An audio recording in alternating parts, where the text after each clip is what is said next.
Hi guys and welcome back po sa Tarot Page Philippines. So, for this video, gawin natin yung weekly horoscope for October 6 to 12 para po sa may mga Sun, Moon, and Rising sign na Leo. So, kung bago kayo, subscribe, like, and share. Kung hindi mo alam yung Sun, Moon, at Rising sign mo, importante kasi siya, sa end of the video, may link po tayo para dito.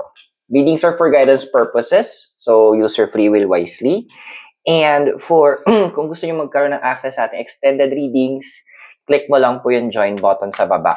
Kung gusto mong for spell works and private readings and donations, you can use po yung details sa ating description din sa baba. So, Leo, how are you, my friend? Okay. So, what we got here is the Eight of Swords. Ito na ha. Andoon na bakit ka nagpapatalo sa mga iniisip mo, sa mga nakikita mo. You know what? Ito yung pinapala sa'yo ng card eh. Na-feel mo na sa stuck up ka. And parang meron pa mga gusto kang gawin sa life mo na hindi mo alam kung ano pa. You know what? This is a moment for you to break out of the cycle. Ito na yung moment na wag ka masyadong makampante na, ito na yung ginagawa ko pa ulit-ulit. Dude, this is a time for you to get out diyan sa kung nasaan ka. It's time for you to find your, find a new path. Ang lawak nung binibigay ng universe sa'yo na pagkakataon so that you could be a better version of yourself. So, i-take advantage mo to. Gawin mo na, hanapan mo ng paraan. You know what? Open your mind to all possibilities. Huwag kang ma-constrain doon sa kung nasan ka lang. What's crossing you is a Three of Cups. Ito na nga, andoon na, ikubaga, mas strong naman yung connection mo sa sarili mo. Kapag may concern ka, you ask yourself, parang nag-evaluate ka. Goods yun. But, this is also a good time to get advices mula sa mga taong pinagkakatiwalaan mo. Listen to the word na binibigay ng universe through them. Ang universe kasi, hindi lang naman yan makikipag-communicate diretso sa atin. Pwedeng gumamit siya ng mga ibang bagay, pwedeng mga natural things like advices o yung tinatawag kong windows of the soul, yung mga tipong repetitive na messages, yung pwede angel numbers, hindi mo ina-expect that you are able to see it in the most unexpected way. Makinig ka dun, ha? Kasi kinukontak ka na ng universe and may mga message siya na dadaan sa darating sa'yo sa pamamagitan ng ibang tao. Now, your crowning desire is yung Two of Pentacles. Alam mo, ito na yung moment talaga. Meron ka ng, hindi ko masyadong tawag na sakit, pero nagsisimula ka na mapunta doon. Yung tinatawag natin complacency. Yung parang, okay na ako dito, I'm good, blah, blah, blah. Leo, tanda mo yung mga tao that they found success, hindi sila nakontento kung nasaan sila. They find a way to expand, to grow, to connect, and to learn. Ito ngayon, yung doon ka papunta. Huwag mong pigilan yung sarili mo. May mga iba kasi na, kasi taliwas yan sa paniniwala ko. Okay, but ito yung question, yung paniniwala mo ngayon, tumutulong pa rin ba siya para makapag-grow ka? Or ando na nagiging stagnant ka na? It's time for you to grow. Ang laki ng mundo. Kailangan, you need to be part of it. You need, Ariel? Part of your world. So, magpapaka-Little Mermaid moments tayo. Now, your foundation is the Eight of Wands. Ayan, so marami sa inyo feeling nyo na stuck up kayo. So, there are people na parang biglang hindi kayo makagalaw, parang andoon. Alam mo yung feeling na una, parang ang sarap na parang nakabalot ka ng blanket. Pas malamig ng panahon. Pero eventually, parang ang hirap ng huminga habang tumatagal. So, andun ka na sa ganong aspeto.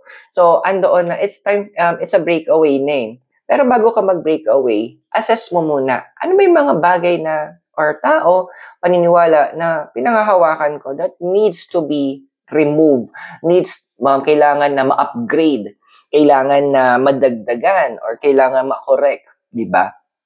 Parang example, di ba, before, naniniwala ang tao na ang mundo ang sentro ng lahat, umiikot ang araw dito. But eventually, nag-grow ang knowledge natin, and we discovered na ang mundo umiikot talaga sa araw. So this is a moment for you to do that. expand your horizon. Kasi in the past, we have here the temperance. So, isa sasabihin ko pero madami sa ituro sa'yo was just foundational. Ibig sabihin, doon lang yon. Kumbaga, tumulong lang yon para mag-ground yung mga alam mo. Pero, andun kasi tayo sa building na sa'yo. Andun tayo sa point na the universe wants you to expand. Malalim na yung foundation mo towards sa mga ginagawa mo. Pwedeng sa work, sa spirituality, sa life. Pero, kulang siya. Dadagdagan ng universe. Learning never stops. Sabi nga nung, may nagsabi sa akin na titigil lang ang pag-aaral mo. Titigil lang ang pagkuha mo ng mga kaalaman kapag wala ka na sa mundong ito. Kasi every day there is something new na tinuturo sa atin ang universe. Now, ano yung future na ikaw? Huwag ka na magpa-overwhelm Kasi with the 10 of Swords, nakikita ko dito na parang medyo may windang factor. Hala, paano to? Bakit ganito? Take it one step at a time. May tinatawag tayong learning curve. Ibig sabihin nun, may moment ka para i-absorb ng dahan-dahan. Hindi mo naman binibigla yan Di ba parang sa bata, hindi naman yung paglabas, ituturuan mo na siyang mag-marathon, di ba? Andoon, slowly, progressively, natututo siya. Natututo na siyang iangat yung sarili niya, dumapa, umikot, hanggang gumapang, makatayo. Yung process na yun. Same thing with you. Huwag mong pahirapan yung sarili mo na, kailangan ganito, kailangan ganyan. No. I-acknowledge mo din yung limitations mo. I-acknowledge mo din na meron ka mga kailangang i-adjust sa sarili mo. Parang sa pagbubuhat, hindi naman yung on the spot, magbubuhat ka bigla ng 200 pounds, di ba? You start from the beginning and then progressively, mag-grow ka. So, kung nakarelate ka sa ating reading, you can also click yung join button sa baba para magkaroon ka ng access sa ating extended readings. Medyo mas malalim na dun So, pero tuloy muna natin yung reading mo. So, your physical environment we have here is the Queen of Pentacles. Alam mo, this is also a call para sa'yo, Leo, na since bumabalik ka nga, nag-grounding ka, it's also good na magkaroon ka ng connection with the woman or women na may malaking positive impact sa'yo.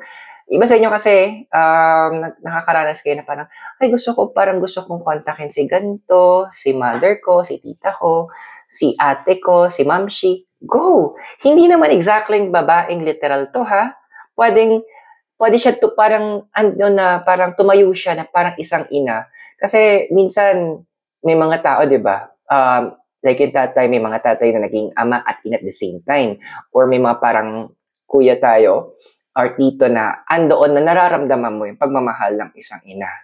So, andoon na connect with them. The universe is advising you to be one with them. Kasi meron kang ma-absorb na napaka-importante. Now, your physical environment is the Queen of Swords. Ayun lang talaga. Medyo sabihin na lang natin na may mga possible, yung iba sa inyo, may makukuha kayong medyo maanghang na salita. Kasi alam nyo naman na may mga bagay na dapat inaayos nyo na, di ba? And ano yung parang aware kayo, pero you don't have the courage or parang feeling mo okay na yon, hindi naman napapansin. Say ko sa'yo, tong mga motherly figures na to, they know. Kaya nilang intindihin, nagigets nila kung ano yung kailangang baguhin sa'yo. At ano yung, paano kayo approach. Yes, they will tear you down, but doon din nila i-build. Kasi minsan may mga bagay na hindi na kaya lang ayusin. Parang lumang building, hindi ka na pwede maglagay ng bago doon Dagdagan mo yung taas niya. Kailangan andoon na sirain siya para makapag-build ng bago. Your hopes and fears, we have here is the Two of Cups. So, the Two of Cups is advising, well, medyo hindi to para sa lahat, but for those who are possibly single, I'm seeing here of a possible relationship.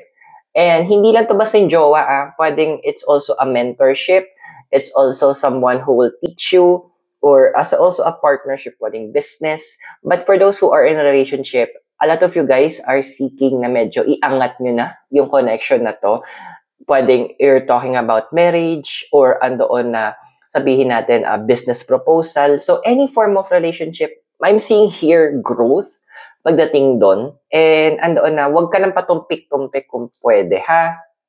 Because in the end, this is, ito yung possible future mo. So we have here is the Queen of Wands. Dude, yung stagnation na naranasan mo, magkakaroon ka ng breakthrough. Kailangan lang minsan kasi, kumbaga sa dam, kailangan mo sirain yung dam para maka-flow ulit. And yung feeling mo na na-stuck up ka kung nasan ka, this will end very soon. Kaya so, kailangan mong gumawa ng actions on your end. So I hope nakatulong yung readings sa'yo. Those are for guidance purposes. Use your free will wisely. And also, kung bago kayo, subscribe, like, and share. And if you want to have access to our extended readings, i-click mo lang yung join button sa baba. So maraming salamat. God bless, namaste, Hare Krishna, and blessed be, and hope to see you sa ating extended reading. Mula po dito sa Baguio City, this is Airo. I'll see you soon po. Bye!